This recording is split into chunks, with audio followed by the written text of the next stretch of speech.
Hello, madlang people. Magandang umaga. Ay, tanghali pala. So, samahan nyo ako dito sa kusina ni Nanay. Ayan, may ulam na tayo. Binilhan na ako ng manok at saka yung karne. Karnero. So, nagsabaw talaga ako. Ayan, sabaw.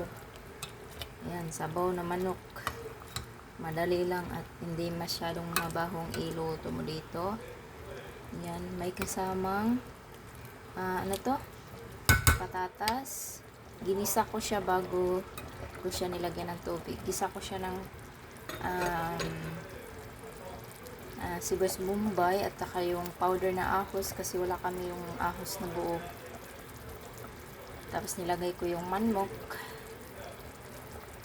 Tapos nilagyan ko siya ng tubig para maipaikulo yung manok. So, sa wakas, nakapagluto ng ulam si Inday.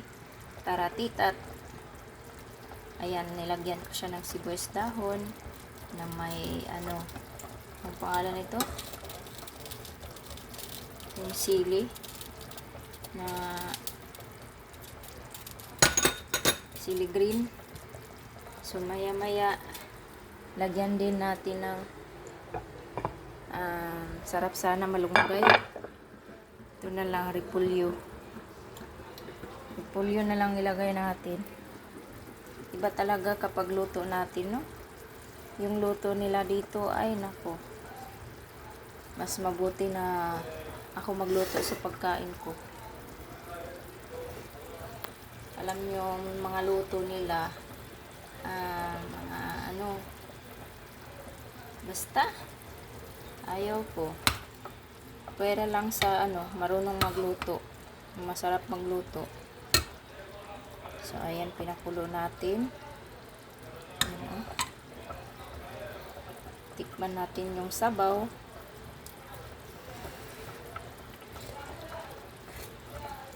Kulang sa asin.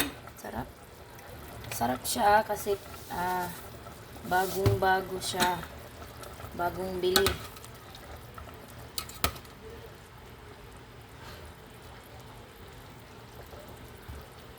Bagong bili ang manok namin. Sabi ko kasi wala na dito. Wala na ako malutong ulam.